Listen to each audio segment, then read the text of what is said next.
ರಾತ್ರಿ ಸುಮಾರು 10:30ಕ್ಕೆ ಗುಡಮನಹಳ್ಳಿ ಟೋಲಿಂದ ಹಿಂದೆ ಒಂದು 100 ಮೀಟರ್ ಹಿಂದೆಗಡೆ ಆಕ್ಸಿಡೆಂಟ್ ಆಗಿದೆ. ನನ್ನ ಹೆಂಡತಿಯ ತಮ್ಮ, ಅವನ ಹೆಸರು ಕೂಡ ರಾಜೇಶನೇ.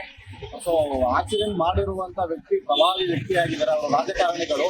ಎಂ ರೇವಣ್ಣ ಅವರ ಮಗ ಸುಪುತ್ರರಾದ ಶಶಾಂಕ್ ಗೌಡ ಅವರ ಕಾರು ಆಕ್ಸಿಡೆಂಟ್ ಮಾಡಿದೆ. ಆಕ್ಸಿಡೆಂಟ್ ಮಾಡಿ ಅಂದ್ರೆ 2 ಟೂ ವೀಲರ್ ಹೋಗ್ಬೇಕಾದ್ರೆ ಓವರ್ಟೇಕ್ ಮಾಡಿ ಗುದ್ದಿ ಗಾಡಿ ನಿಲ್ಲಿಸದಲ್ಲೇ ಹೋದಾಗ ಸ್ಥಳೀಯರು ಅದನ್ನ ಆಕ್ಷೇಪಣೆ ಮಾಡಿ ಓವರ್ಟೇಕ್ ಮಾಡಿ ಅವ್ರನ್ನ ಒಂದು ಸನ್ಫ್ಲವರ್ ಫ್ಯಾಕ್ಟರಿ ಮುಂದೆ ಅಡ್ಡಗಟ್ಟಿ ನಿಲ್ಸಿದ್ದಾರೆ. ಅವಾಗ ನಾನು MLA ಅವರ ಎಂ ರೇವಣ್ಣ ಅವ್ರ ಮಗ ಇದ್ದೀನಿ, ಫ್ಯಾಮಿಲಿ ಇದೀನಿ, ಬಿಟ್ಬಿಡಿ ನಾನು ಹೋಗ್ತೀನಿ ಅಂತ ಕೇಳಿದ್ದಾರೆ. ನೀನ್ ಯಾರಾದ್ರೂ ಏನು ಸ್ವಾಮಿ, ಆಕ್ಸಿಡೆಂಟ್ ಮಾಡಿ ಅಲ್ಲೊಂದು ಪ್ರಾಣ ಹೋಗಿದೆ, ಹಾಗೆ ಹೋಗ್ತಿದೆಯಲ್ಲ ನೋಡ್ದಲ್ಲೇ ಮಾನವೀಯತೆ ಇದೆ ಅಂತ ಹೇಳಿದಾಗ, ಇಲ್ಲ ಗಾಡಿ ಜಾಮ್ ಆಗಿದೆ ಅಷ್ಟರಲ್ಲಿ ಸೈಡ್ಗೆ ಹಾಕ್ತೀನಿ ಅಂತ ಹೇಳಿ ಮತ್ತೆ ಅಲ್ಲಿಂದನೂ ತಪ್ಪಿಸ್ಕೊಂಡು ಹೋಗಿದ್ದಾರೆ.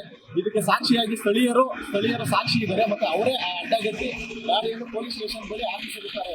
ಎಂ ರೇವಣ್ಣ ಅವರ ಮಗ ಸುಪುತ್ರ ಶಶಾಂಕ್ ಗೌಡ ಅವರ ಫಾರ್ಚುನರ್ ಗಾಡಿಯನ್ನು ಸೋಲೂರು ಚೌಕಿ ಬಳಿ ಹಾಕಿಸಿರ್ತಾರೆ. ಗಾಡಿ ಆಕ್ಸಿಡೆಂಟ್ ಆದ ಸ್ಥಳದಲ್ಲಿ ನನ್ನ ಭಾಮಗ ಸ್ಥಳದಲ್ಲೇ ಮೃತಪಟ್ಟಿದ್ದಾನೆ. ನಮಗಾಗಿ ನ್ಯಾಯ ಬೇಕು.